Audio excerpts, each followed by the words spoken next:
Experts by experience. Real conversations, real people, real stories.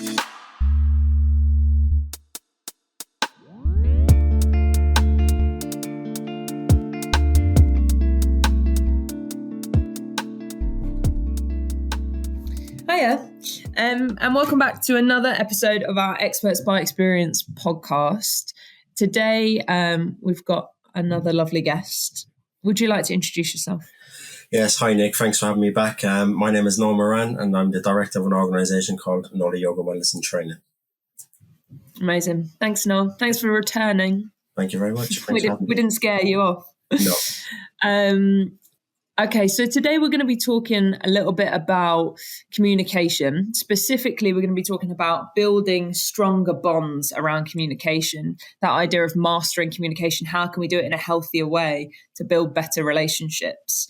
I guess the first place we're going to go is, can you tell us a little bit about some of the most important relationships in your life and maybe how they were affected by your time in prison? Yeah, I think probably I've had really great family support throughout my time in custody. Their family was the most important relationships to me. Also, as well, there was a couple of friends as well when we think about that peer-to-peer support along the way, which I'll go into, was really, really important and still is to this very day. But I think my sister, I'm going to give the title to on that one. I won't mention her by name. But she knows who she is, and she has just been my rock kind of throughout my sentence. And I remember there was a time where I was in a really kind of low stage. I was experiencing a bit of loss and bereavement, and that with losing family members outside and people dying inside as well. And it just all kind of caught up with me, and it really kind of put me into kind of a low mental state. And I remember I really tried to shift myself out of it and bring myself out of it, and I just couldn't get myself out of that hole. And I remember going out on a visit one day, and I just looked at my sister and I looked at my niece, and I could just see the love that they had for me within their eyes. And instantly it just snapped me out. Whatever it did, it just took me completely out of my buzz and bring me back to myself again. So without even having a conversation with them, just by looking at them, that was enough for me at that moment in time. Oh, no, you're going to make me cry. I'm already 5 minutes in. Gee. That was so beautiful. So it was actually like a moment of you connecting with them looking at you, and it made you feel like you're valued there and you're loved, and it pulled you out of this dark place. Yeah. It was a really kind of powerful moment, because I think just having somebody in your life, and I appreciate that not everybody has that. And it's about kind of just finding that person. And like when I think about peer support, so there's a couple of guys who I spent quite a long time with, and we've gone through a lot of hardships together. And, you know, when we think about masculinity, which I think we're going to talk about on another kind of podcast, I think like as men, there's that stereotype that we don't necessarily express ourselves. We don't open up. But I think given the right conditions, building them right relationships, that actually you can have these open conversations kind of with people, and having that peer support throughout the system. And then these guys have got out now and they've all got their own businesses and they're quite successful as well. We sometimes can have conversations with each other without even having conversations, and again, make each other feel better because we get it, because we understand it, and we've gone through that same thing. And I delivered a project within Swellside Prison a couple of years back. It was a 10-week course. And there was this, at the beginning of the course, there was this really inappropriate CM. He was slating the program. This is a load of yoga schmoga. This ain't going to work. He said a few more interesting words, which I won't repeat. But when it comes to kind of week 7 of that course, I invited him along to the course. So he's come along. And at the end of it, he come up to me and he says, wow, he said, I've never seen so much engagement in 30 years in the prison service. He said, you've tamed the 4 biggest players in the jail. And I kind of reframed that to him. I said, like, these guys are probably the 4 biggest gang members in the country, never mind the prison. But I reframed it to him. I said, no, I said, I didn't tame them. I said, I connected with these guys. I humanized them. I created a safe place for these guys to be able to kind of take their mask off, check their ego at the door, and just be themselves. Like, these guys were talking about real life stuff. They were talking about fear, anxiety, depression, things about that men would never necessarily kind of talk about, because you can imagine these guys on the wing or on the streets with that kind of tough guy persona, but actually within this environment, they weren't just talking to me about it, they were talking to each other about it, which is a really powerful moment for me, because it's something that I haven't seen kind of within a course before, kind of within a prison, to see these guys be able to connect with each other within this way. It was a really powerful moment. I mean, it just sounds like so special to be able to be there for that. And I'm glad that that person who was working within the prison came around and actually saw that happen, because so much of this magic, when you connect with yourself or when you're communicating with others and yourself in new ways, you have to see it, right?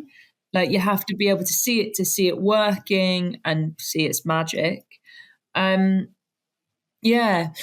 From your experience in custody and in your work now, what do you see as healthy communication? What does that look like?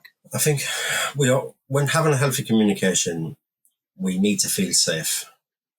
And that's not physical safety. Of course, we need to feel that too, but we need to feel that psychological safety, that we feel safe around this person, because it's difficult to have that healthy communication, say, within a prison environment, because when you express yourself, if you're having a bad day, it's being used against you, it's being written down, and you don't know how that's going to be interpreted as well. So I think to be able to kind of build this trust and transparency with practitioners, whether it's a prison officer, whether it's with probation, whether it's people working within different services, it doesn't happen overnight. It doesn't happen under one kind of session. But I think we need to take responsibility for ourselves sometimes as well. We need to reflect on where we're at, because if we're in a bad mood or there's something triggering us, and we feel that we're not able to effectively have that open communication, that's a healthy communication, then we need to take a little step back or be honest about it and just say that I'm not in a really great place today. This is not the best time for me to be able to have this conversation,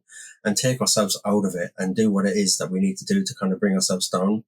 But also it's good to recognize that people are human as well. So when we think about people within the criminal justice system, there's so much compassion fatigue that goes on. People get burnt out within their roles. People experience vicarious trauma, which is trauma from other people. There's multiple different things that happen within people, because even though prison staff, they might wear a uniform, they've got their own problems going on too. And sometimes them problems might filter out on us sometimes. And what I used to do, I used to take that personal. I used to really kind of actually think, okay, well, that person's having a bad day. I'm going to stay away from that person. Or I'm not going to have a communication with that person on this particular day, because you're going to get into that back and forth then. And you're not going to win when you get into that back and forth, because if things are written down and they're used against you, then it's going to have a consequence at some point kind of throughout your sentence, especially if you're on a parole sentence as well. So I think we need to take that responsibility to where we're at before we come in to trying to have that healthy communication. Yeah. Yeah, and I don't think we talk enough about our inner voice as well, like what's happening internally within us. Can you talk a little bit about how your inner voice has evolved? Because that sounds like a bit of a growth moment there. Yeah, I think I just kind of reflect upon when I'm having these conversations. I just kind of say to myself, like, if I'm angry, for example, I recognize that I'm angry. And it's like, you never send an email when you're angry. You never send a text when you're angry, because you may write something down, but then when you've calmed down and you look upon it and you reflect, and you think, wow, I'm glad I didn't send that, because that's not a conversation that you want to be having. So it's maybe write something down, I think, is a good way as well. Write how you're feeling, write what you would say and how you would feel. But you don't necessarily have to send that. And then when you do calm down, reflect upon it, look at it. And then it gets us to see actually where we're at when we're feeling quite grounded and when we're balanced, and where we're at when we're feeling quite triggered and quite angry as well. But I think for prison staff or people kind of within the system, it's for them to recognize also as well that people within that system on a day-to-day basis, they are feeling triggered. There's things that's going on, whether there's a death in custody, whether there's a violence, whether there's serious assaults, whether there's things happening. That's just within the environment itself. And then if you think about their family outside, their friends outside, whatever dynamics are happening outside, there's a lot to contend with. There's a lot that person's going through in their mind, and they're very limited on information as well, because you've only got certain time that you can speak to them on a prison phone. You got certain time that you can speak to people on a visit. And I think visits are really important as well, because I don't think I've ever been able to be really honest on a prison visit. Because when you have your family coming up, you have this mask on, and you can't really be yourself. You can't express how you're actually feeling, because the last thing that you want to be doing is sitting on a prison visit is be breaking down in tears. Because if everyone was honest on a prison visit, you just have a visit full of men crying their eyes out, probably. Yeah, that's such a good point. And how many other people feel that way, right? If that's your experience, how many people are going to those prison visits and going, okay, I'm really low right now. I'm really going through it. But do I need to show my partner or my mum that I'm doing okay because I'm not going to see them for another 2 weeks? Like, it makes sense, right, when you say it like that. But then we just have more, I guess, we perpetuate the problem of masking, and maybe men or those that are in prison really struggling with airing their vulnerability. And we know where that goes, that's a dark place. Yeah. Do you think, no, that that people in prison are given the tools to build strong relationships, or do you think they have to figure it out on their own? That's a good question. I don't think so. No, not necessarily, because you've got these offending behaviour programs, and it's quite difficult when somebody goes on an offending behaviour program, because they do equip you with kind of tools and skills and things that you can use kind of within your life. But the problem is with offending behaviour programs, people are forced to do them. So you're not there by choice. So you've got to do it. It's a box ticking exercise. And when we think about training, for example, like the retention rate of training, like it's something like between 10 and 20% of the information that you actually retain. That's if you want to be there. So if you don't want to be there, and what I've seen as well, not all facilitators, but like some of the courses that I've been on, you've got facilitators talking to the people in the room, like their kids. And I'm just reflecting upon myself. I'm looking at the room itself, and I'm thinking, like, we've been round the block many more times than you. Whilst you're reading us, we're also reading you. And I didn't view these facilitators as authentic, because the things that they were talking about, I'm thinking to myself, there's no way that you practice this within your personal life. You're reading from a script. You're not authentic. You're not speaking as a human. And I didn't buy into it at that point. And so if that's my perspective, you can imagine how many other people have that same kind of perspective kind of within them sessions itself. But on the flip side of that, there may be certain tools, there may be certain things that people do learn from that, but I don't think the prison system in general is equipped to help people, because if you're having a bad day and you want to express yourself, how that's perceived then, or this person is angry today, this person is aggressive, and then maybe that may change your risk factors, then that you're now gone from medium risk to high risk because you're shouting, you're screaming, which we're all shouting, we're all screaming inside, but we just haven't got that avenue to be able to let it out and vent, which is a real problem, I think. And, I think the prison system in our country could do a lot more to create those spaces. I would love to see that, prisons are developing those spaces, like how valuable the gym is in prison, right? And you and I have had this conversation before. Super valuable for you to start developing your practice, doing more mindfulness, doing more yoga. But, there's so much more opportunity for spaces like that, spaces for people that are neurodivergent, or spaces to go when you're feeling these heightened emotions like anger or frustration. So they're not perceived as you're just being a disruptor. No.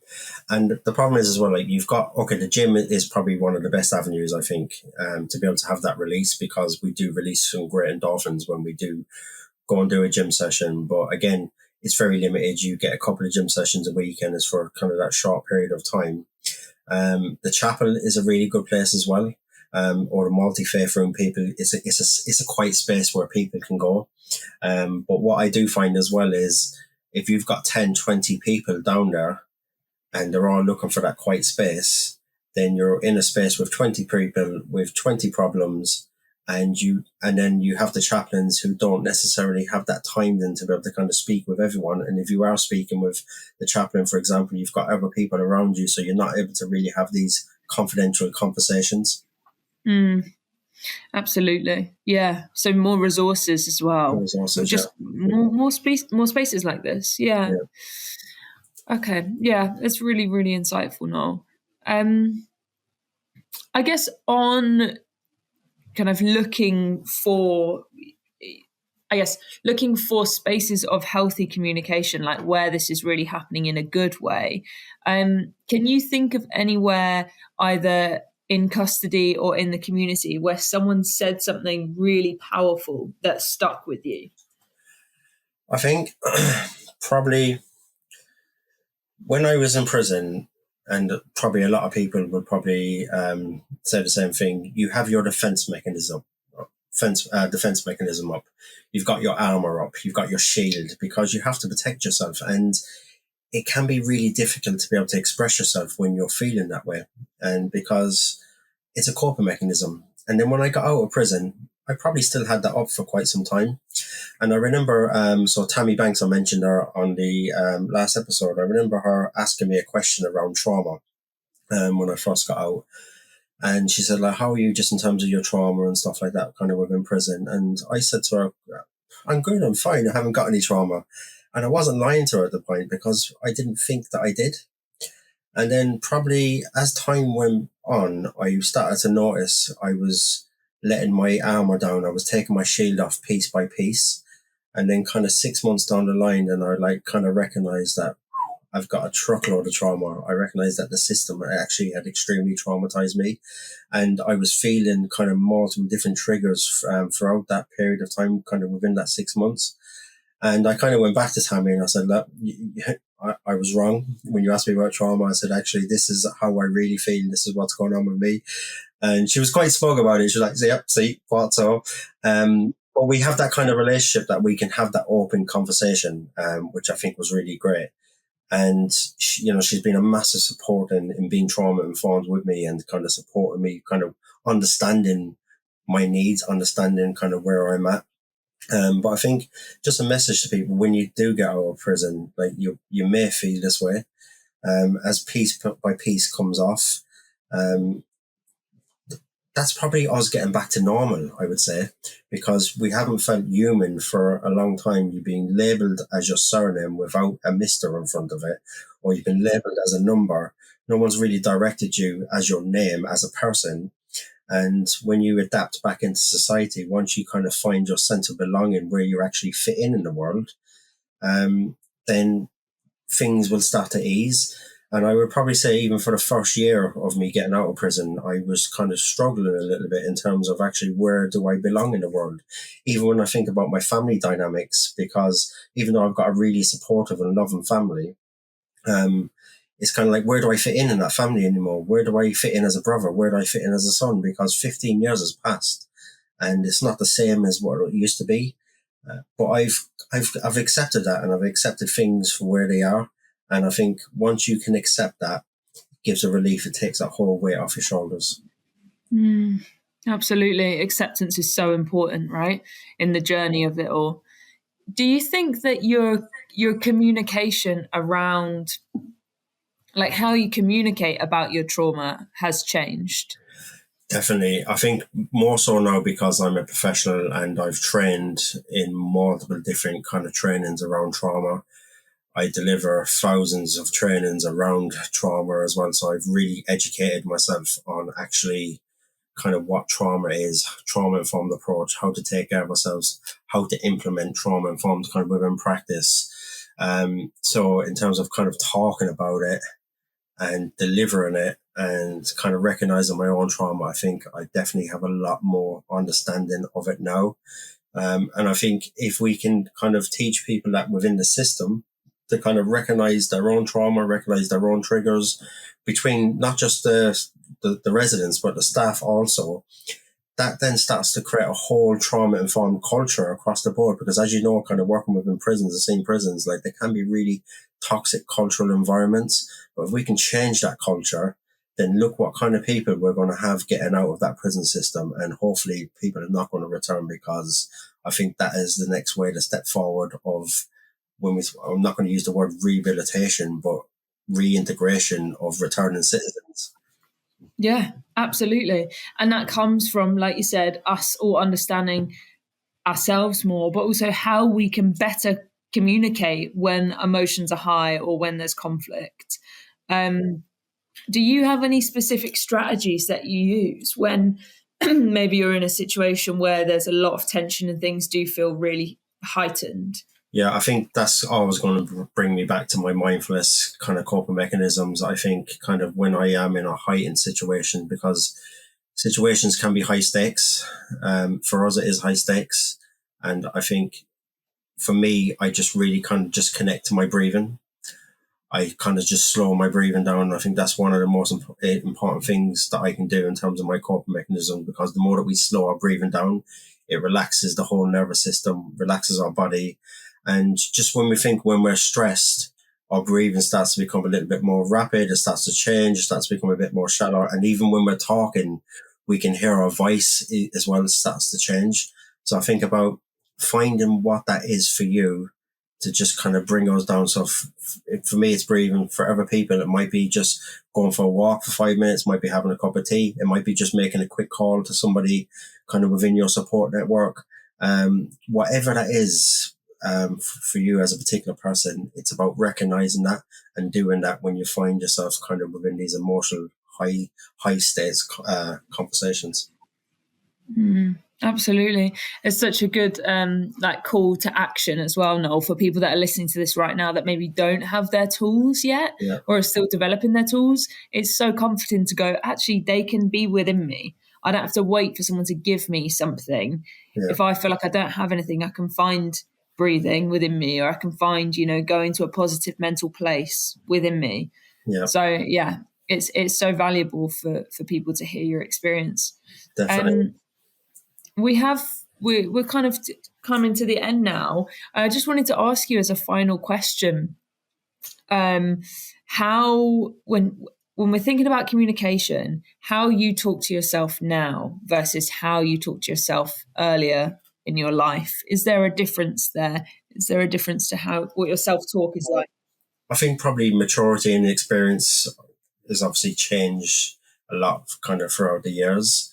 But I think how I probably talked to myself back in my younger days was, if I was dealing with a conflict situation, then I would deal with it kind of within a different manner. I wouldn't have the necessary skills to be able to kind of talk myself out of it or diffuse that kind of situation. And there is going to be times within the system where people are going to push your buttons, whether it's staff, whether it's prisoners. But you do get the good staff and you do get the good prisoners also that don't trigger you within that moment. And I think kill people with kindness is a really good way, because it really disarms people. Like, I've often had staff talk to me in a really inappropriate way, and I've just said to myself, keep it cool, keep calm. And I've communicated assertively, and it's just completely disarmed people, because when you're showing people kindness, when you're showing them care, when you show them love, they can't really show you anything. Then that whole aggressive side of them kind of tends to come down.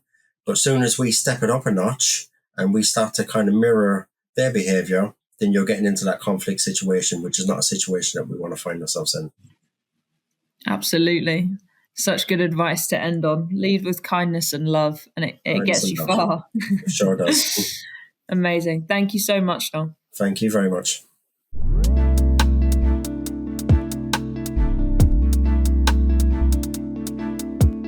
Experts by Experience is brought to you by Catch-22. For more episodes, visit www.catch-22.org.uk. Now playing on National Prison Radio.